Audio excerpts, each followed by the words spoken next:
into the windup in his first offering. Just a bit outside. Are you crying? Are you crying? There's no crying. There's no crying in baseball. Little roller up along first. Behind the bag. It gets through Buckner. Here comes Knight and the Mets win it. Are you okay? I'm fine. I just threw up in my mouth a little bit. Flutie takes the snap. He drops straight back. Has some time. Now scrambles away from one hit. Looks. Uncorks a deep one for the end zone. Phelan is down there. Oh, he got it! He got it! He got it! Touchdown! Touchdown! Touchdown! Touchdown! Boston College! He did it! He did it! Flutie did it! Well, I believe in the soul. The small of a woman's back, the hanging curveball, high fiber, good scotch, that the novels of Susan Sontag are self-indulgent, overrated crap. I believe Lee Harvey Oswald acted alone. I believe there ought to be a constitutional amendment outlawing AstroTurf and the designated hitter. I believe in the sweet spot, softcore pornography, opening your presents Christmas morning rather than Christmas Eve, and I believe in long, slow, deep, soft, wet kisses that last 3 days. Good night.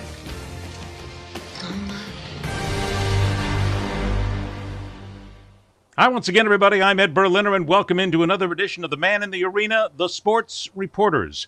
Don't forget that you can hear us live and see us live, as a matter of fact, in so many ways. All you have to do is check out the various ways to find us on audio podcast, all the major audio podcast platforms. The show is live on Facebook, Twitter, and on YouTube. And also, you go to welcometothearena.com. You can see all the episodes when it's all said and done, which means you'll have weeks of things to watch. Stop worrying about Netflix and the rest. Don't binge there, binge here. It's a lot better programming. There you go. Let's get right to it on the Sports Reporters. I'm going to welcome in a couple of great friends today as we discuss something that we've touched on in the past here before, but these are two guys who know both ends of the spectrum when it comes to football in America, specifically college and high school football, because COVID-19 has changed everything this year. Conferences aren't playing, teams aren't playing, players are out, coaches are out. It's not the same season that we saw before. So how then is the actual competitive balance changed, and is this season really, even if you think about it, legitimate in many ways? Let's get to it. Here's my guests. I've known this guy for 172 years. At least that's what I keep trying to tell people because, my God, I keep wanting to say that I was an infant when I met him, but it's not going to be true. Nobody knows more about high school athletics, high school football, recruiting across America, and specifically in Florida than Big Blue. Larry Blustein joins us as usual here on the show. Blue, we haven't seen each other in a while. How you been? You feeling okay? Yep. Doing good. COVID tested free. All right, good. Okay, well, it's good to see that here we are. At least we know we're social distancing, so we're good from there, right? We're about several, I don't know whether it's dozens of miles, but it's hundreds of miles. It's a pleasure also to welcome in another gentleman whom I have known for a very long time. I worked with him in television at a couple of different stops, and my God, if the people there were smart, they would still have us on the air because we would own the cable airwaves these days. He knows more about NCAA college football than anybody I have ever met. The guy shamed me when we worked at places like Sports News Network and News Sports with his knowledge. I really felt that at times he would come up to me and say, Ed, did you really mean to say that? Don't you know who these players are? He knew every roster of every college football team in America, and I'll bet you he still does. You can hear him mornings co-hosting the show at 92.9 The Game in Atlanta, Georgia. John Fricke joins us on the show today. Frick, how you been, buddy? Good, Eddie. I don't know if I know every player in every roster, but I know a few. We were at a couple of networks, weren't we? We had a lot of fun. We had a lot of fun, and like I said, if the people there were smart, they would have kept us because we would still be on the air today. Well, I'm going to take care of that because we're all on the air today, and that takes care of everything as far as I am concerned. Gentlemen, let's get right to it because we have a long way to go and a short time to get there. John, I'm going to bring you in first as the new guy here, because specifically from college football, Larry and I have talked about this a little bit here over the last couple of months, but you get to weigh in here now. Again, as I pointed out, things are so different. It is not the competitive balance that we have had ever before in college athletics, and things have changed. Players aren't playing, teams aren't playing, conferences aren't playing, yet we're still working towards a national championship. Is the 2020 season in college football, in comparison to other seasons, legitimate? Well, that's a good question. I mean, it may or may not be, and the reason it may or may not be is we may or may not have true, conference champions, so therefore true representatives. If Wisconsin, for example, doesn't play the minimum number of games required to get into the Big Ten championship game, and Northwestern winds up in the Big Ten championship game, do we have a real Big Ten championship game, and do we have maybe a team that's representing the Big Ten, even if it's Ohio State, that was truly tested? And then there's Miami of Florida, which at the moment. The Hurricanes, of course, are not going to play against Georgia Tech. They've moved their whole schedule back. And whether or not they would be eligible for their conference championship game is also another concern here. So, and the number of games the Pac-12 is going to play, it is going to be viewed by some people as being somewhat not legitimate, though, I have a hard time in the era of COVID in any sport calling anything not legitimate, because I think you have to rise and meet the challenges that you face in every sport, and everybody's under those same challenges. So in that regard, I think it's legitimate. Whether or not we get the true 4 teams, Ed, that's a different story. So you're still sort of sitting on the fence a little bit about the whole legitimate issue. Well, I think they could have solved it by going to 8 teams this year. It was a perfect opportunity to expand and try an expansion of 8 teams. If they did that, then they could not worry so much about the requirements in regards to at least their presupposed requirements in terms of conference champions. And allowed teams to get in. They're going to let teams play in bowl games that have Penn State can play in a bowl game at 0-8. Georgia Tech can play in a bowl game at 2-7. There's no win requirement for bowl games, so I don't know why they wouldn't, adjust the playoffs. I would hope that they would dispense with the Rose and Sugar Bowls as the semifinals, take everybody down to Miami, at least the Final Four, and quarantine them. Because if they get a situation where one of the teams coming out, one of the winners of the semifinal games can't play in the national title game for a period of 2 or 3 weeks, that's going to be a disaster. All right, let's turn to high school now. Larry, you and I have touched on this a couple of times in our past discussions here on the Sports Reporters, but we're now dealing in a whole different scenario now because it's gone on for a couple of months. Again, we have seen, matter of fact, on your Facebook page, because you're so tuned into Florida sports, I see you many times out there asking teams, hey, are you looking for a game? Because here's a team that's actually looking for a game. So in that sense, that in many ways we're playing pickup games, it seems, at this point.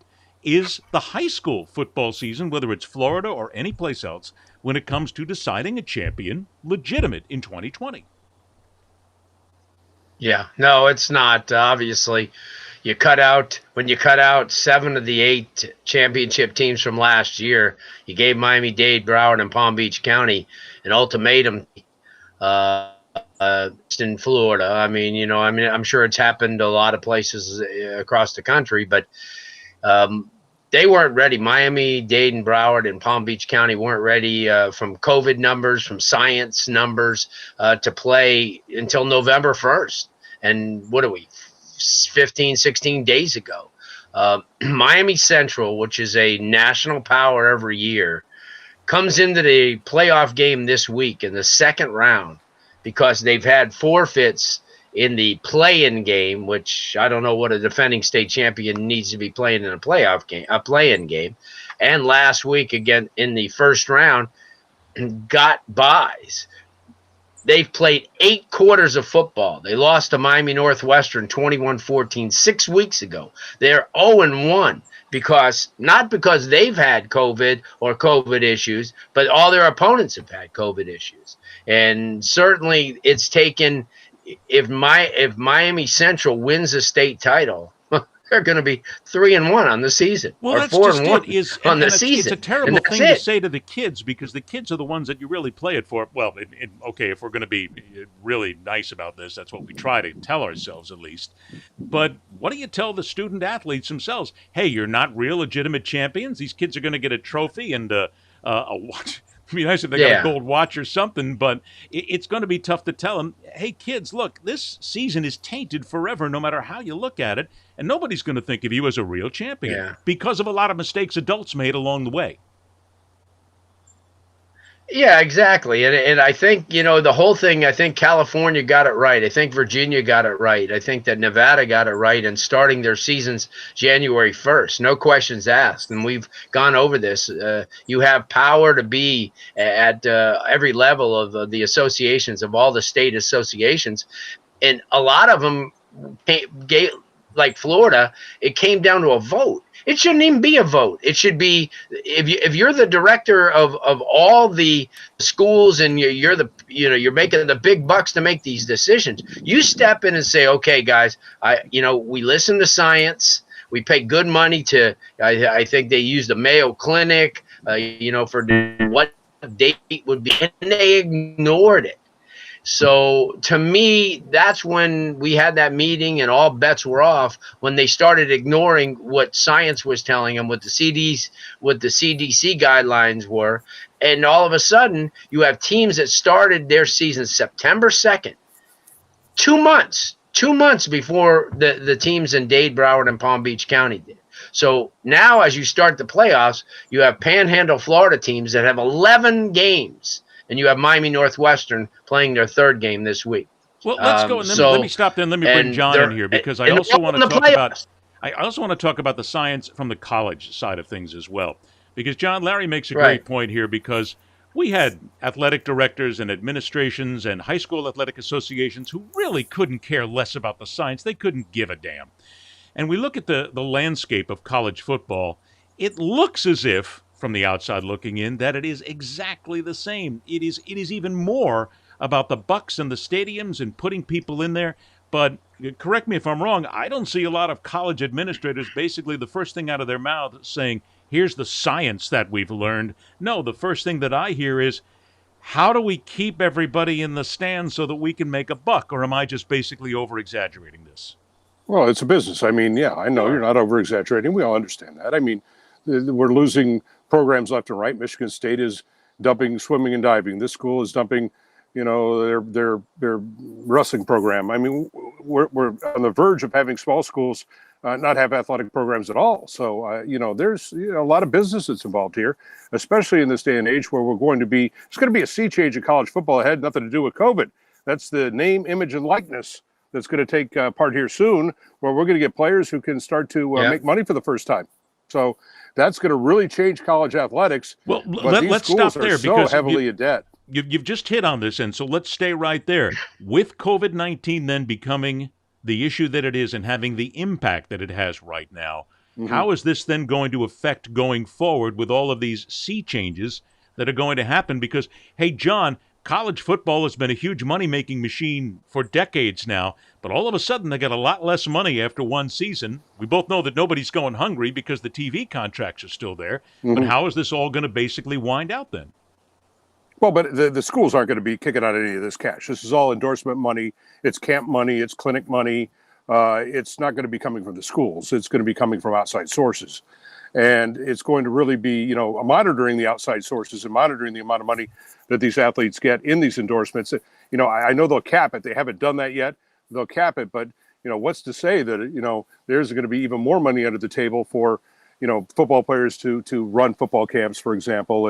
And they'll tell the kids, we'll give you X amount of money to come here. I mean, it's going to be a free-for-all. It's going to be really an interesting 5-year period, I think, as we work our way through this whole name, image, likeness period, to see how much money these players are making, how much money comes in under the table from boosters across the country, and how it changes the landscape, because certain schools are not going to have the money that other schools do in terms of boosters. And so it's going to change things, no question.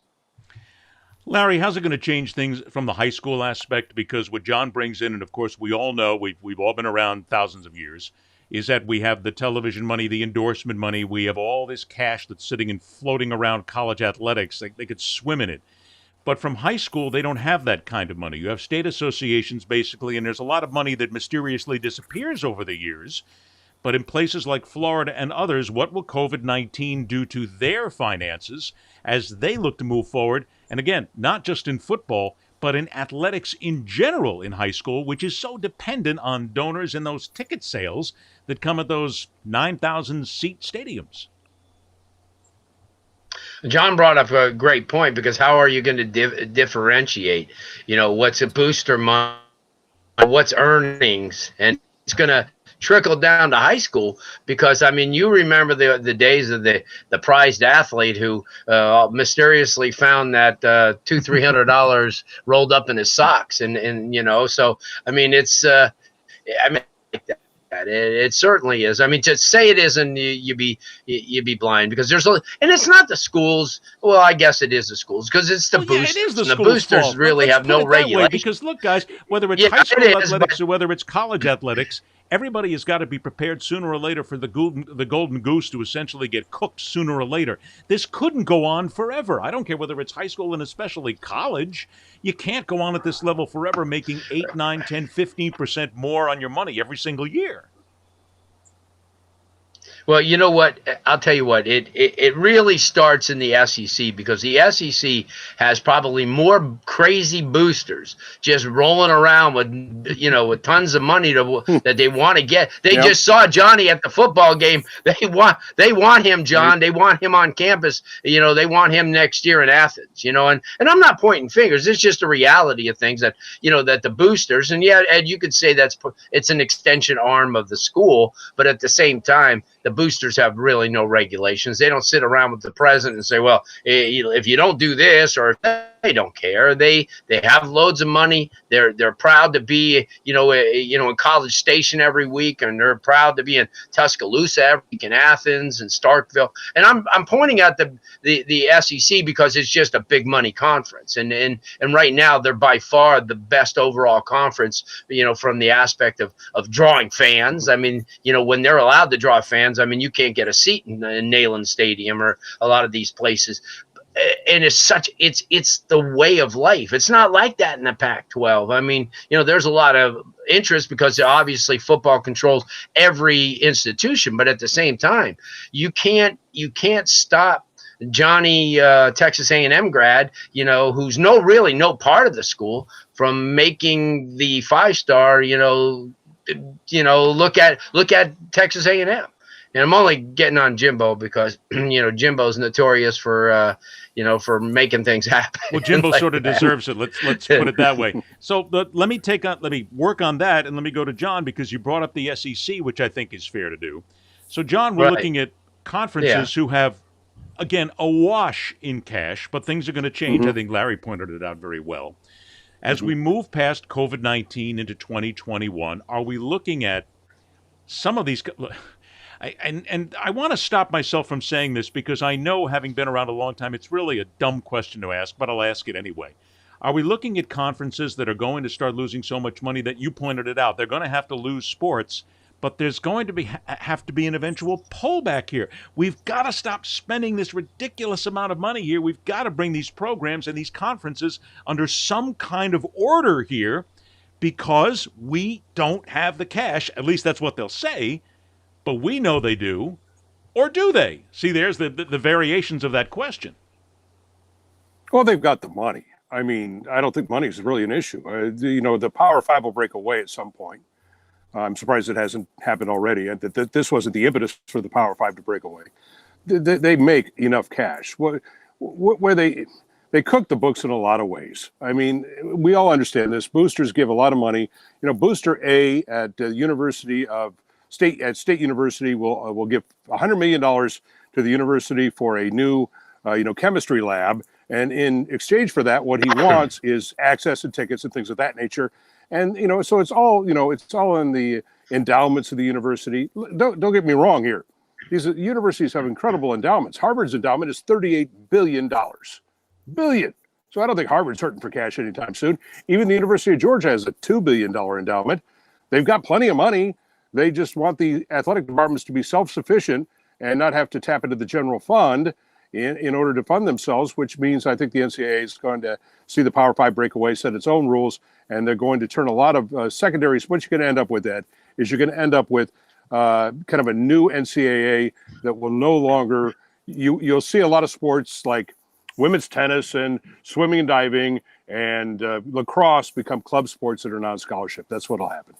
So then, taking that into account, Larry, I'm going to go back to you. If things then change at that level at college athletics with regard to the way, and I think John is right, we're going to go back to the club sport era for a lot of these sports, which college athletic directors basically thumb their nose at and don't see as important whatsoever. Title IX is going to get involved, but that's going to be another issue altogether. So how does that then trickle down to high school athletics, Larry, with regard to the kids who are looking to move up into not just football, but other sports as well? Well, all those sports that you just mentioned, you and John just mentioned, will not have NCAA scholarships to give out anymore, and so that's going to be a direct reflection on lacrosse players in high school, in minor sports, as you would say. Look at University of Cincinnati had to give up 6 sports. I mean, come on. Stanford had to give up 5, I think more, because of the fact that they just right now it's a drag on the rest of the athletic program, and and you have to you're never going to make the money in a lot of those sports. It's all about football, everybody knows. So that being the case, then just put all the emphasis on football, get that big engine going again, and then within 3-4 years you kind of relax things and take them from that club level and bring them back to the NCAA. But right now you're not going to be able to do it. It's just that it's because they're all drains, they're all financial drains, and you're hurting a lot of kids at all levels, not just high school. But what about all those kids that had soccer scholarships to the University of Cincinnati and some of those schools, and banked on the fact that they were going to get an education that they could afford because they were getting a lot of assistance? I mean, it's going to happen because they're just not revenue generating sports, but at the same time it's affecting all the way down the line. Okay, but let me bring the skullduggery factor into this, if you will. I just love using that word. It just fits so perfectly here in the 2020 society that we're in. We have a lot of universities, conferences, athletic associations who are saying that, look, COVID-19 just crushed us. We don't have the ability to have the kind of money that we had before. Our ticket sales are not the same. Our TV ratings are not the same. Whatever you want to say it. Guys, and I'm going to throw this up to whoever wants to take this first, how much of what's happening with this sudden we've got to pull back and we've got to be a little more careful of our money is really COVID-19, or really those in charge who are saying, hey, we got a great opportunity here. We can start putting the money together and we can start getting rid of some of the sports we don't like, and we can really start shoveling the cash where we want to. Which one is it? Well, if ahead, it is John. the second, if it is the second, then the COVID was the excuse to do it, as you said, Ed. I don't think most of these athletic directors that I've known over the years are really big fans of the so-called secondary sports. It's a lot of where they No, get they hate their them. They don't like them at all. no. Well, no. You get a lot of athletic directors who can point to success in secondary sports as a reason to keep their jobs. They may be failing in football, they may be failing in men's basketball, but they win at women's basketball, they win at golf, they win titles, they win things, and so they win in other sports, and that allows them to be able to say, look, we may be working on the football program over here, but hey, we won a volleyball national title, we won a swimming national title, a bowling national title. Do those titles mean anything? Well, they do to the athletic directors because, again, it's part of their resume. Because I'm just saying, it's part of their resume. So they say, hey, listen, I was able to do this. There are a lot of schools. I'll use Wake Forest as an example because I used to work there a long time ago. That said, hey, listen, we're going to be what we are in football. We're going to be what we are in men's basketball. Let's try and become a soccer powerhouse, a baseball powerhouse, and a tennis and a golf powerhouse. And so that's what they've been really good at, because they could never compete with North Carolina when it came to basketball on a year in, year out basis. And so from that standpoint, your athletic department is successful if you're winning, say, golf national championship. So let's then take it to. But you know what? Go ahead, Larry. I was just going to say on that, look at Duke. Okay, outside of football, Duke probably has the best athletic program, men's and women's. They're always lacrosse, soccer, basketball, baseball, softball. They're always near the top in everything. Mm-hmm. So, I mean, you have a school like that benefits in a great way from those under sports, not so much football, but I mean, they're good in everything. Virginia, the same thing, whether it be lacrosse, basketball, baseball. They were national champions just 2 years ago. So Stanford, maybe another example. Yeah, exactly. So you take a look at those programs there where they really, that's a lifeline. A lot of those minor, quote unquote, minor sports, to the balance between academics and athletics at a school is stressful as a Stanford or a Duke or a Northwestern that may be a cut above a lot of the other schools. So, I mean, but yet they don't win in football. Stanford, here and there will be representative, but we all know that, Duke's doing they're just not getting the great players. That's a bottom line, but they are for basketball, women's basketball, and they are for lacrosse, and they are for all the other sports. So let's then move, because we're short on time and I want to make sure we get at least these things in here right away. Let's move on to following seasons.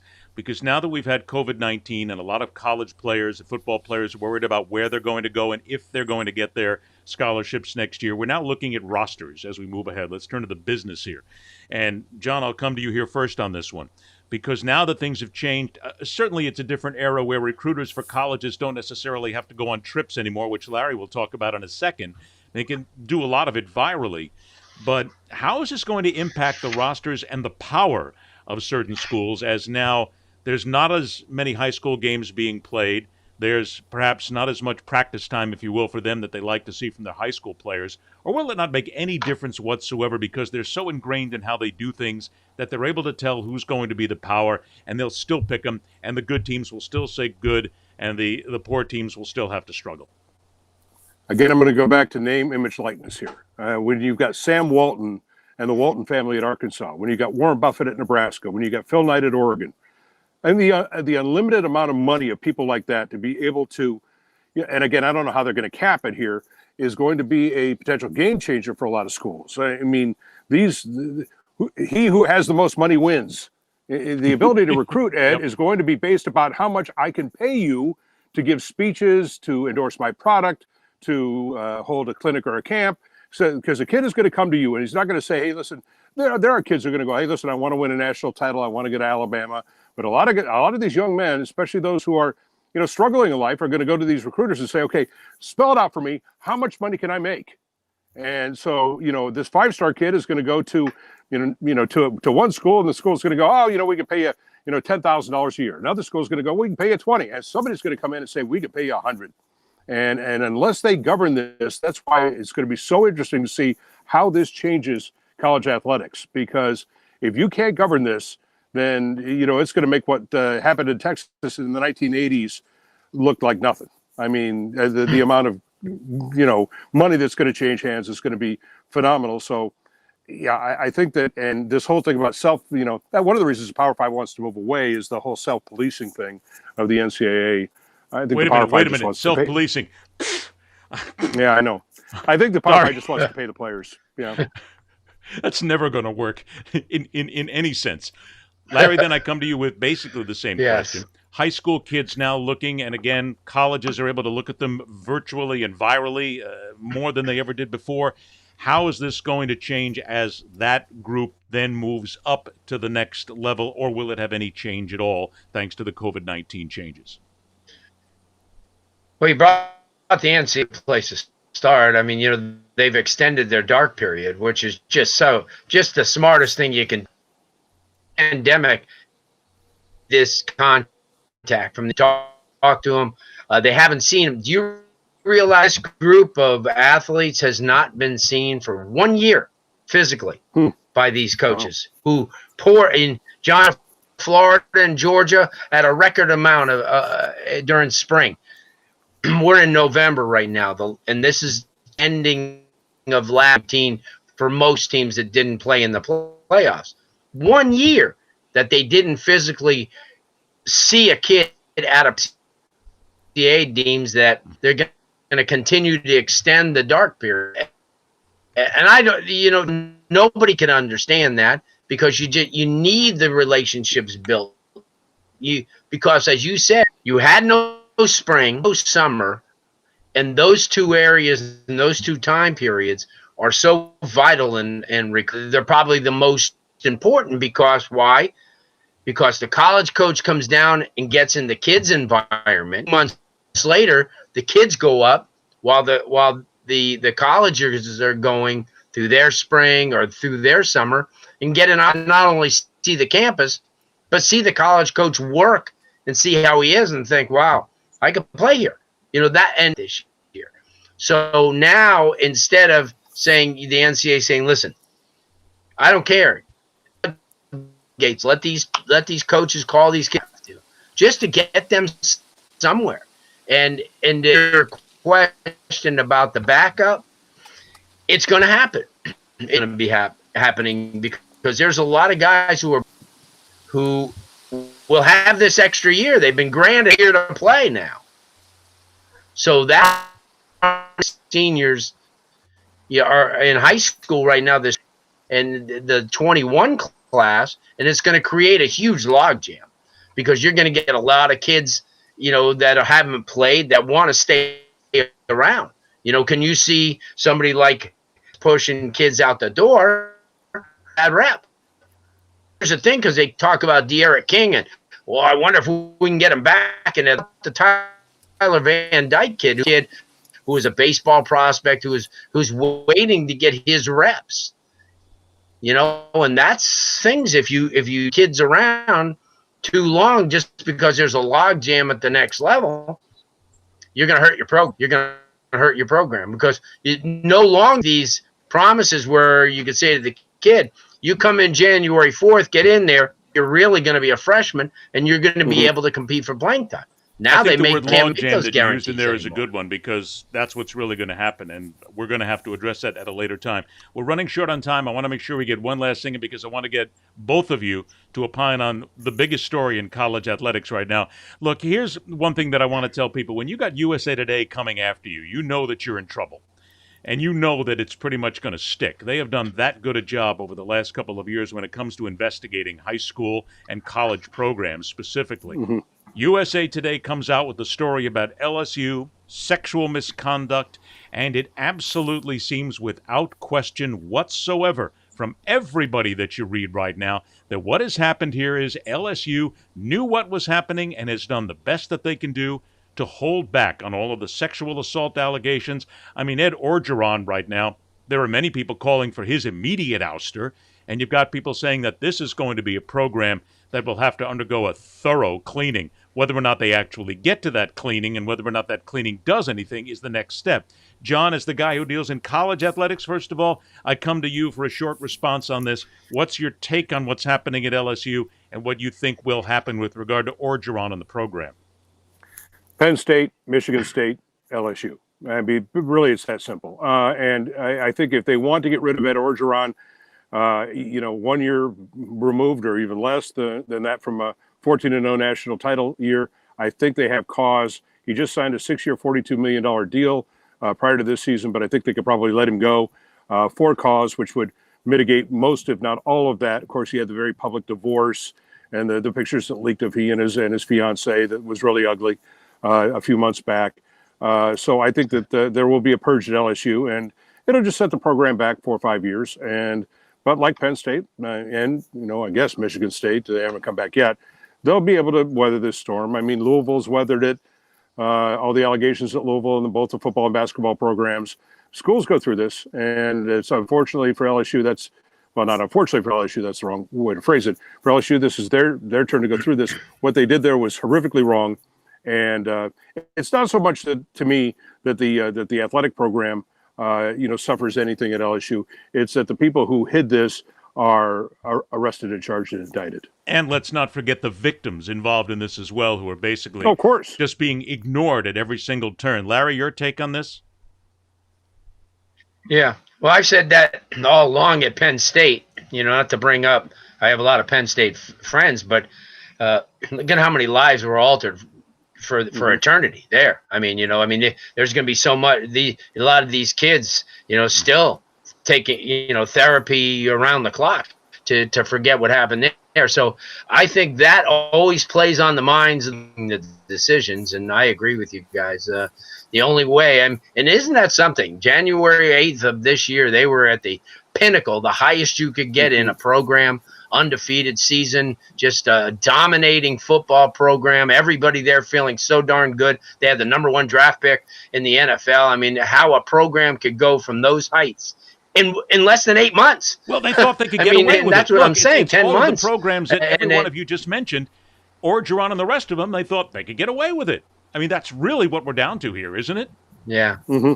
Yep. It's, hey, look, whether we want to say it or not, there's a feeling in America this year more than ever before that if you've got a lot of power and you don't say much, you can get away with a lot. I mean, that's welcome to the America that we have seen for a long time, and it really just spills over into college football. Let me go ahead and remind everybody here of where you can get a hold of everybody. With Larry Blustein, he is eminently findable on the web at LarryBlustein.com, PrepRedZone.com/Florida. Also, if you want to catch him on Twitter, you can go to @LarryBlustein, @SFHS Sports. The best places to find him. My buddy John Fricke, all you got to do is go to radio.com and you can catch him because you can hear him weekday mornings at 92.9 The Game in Atlanta, Georgia. Or you can go to the website. It's radio.com/92.9 The Game, and you can find him there. And also, he tweets a lot more than I do. He's good at it, damn it. I got to learn more from this man. He's at John Fricke and at 92.9 The Game. If you want to go ahead and find out what these guys are saying. Gentlemen, I got to tell you, you're two of my greatest friends in the world. Between the three of us here, we've got 100 years of broadcast experience. What the hell are we doing not making a spitload of money? That's what we got to decide on next, for crying out loud. But I get kicked out of my own house. What are you talking about? I just want a backyard like John's. That's all. We're all at the point where we're just going, I want honey, John. honey, did you cash this week? But that's what That's a beautiful day in in the North Georgia Mountains. What can I tell you?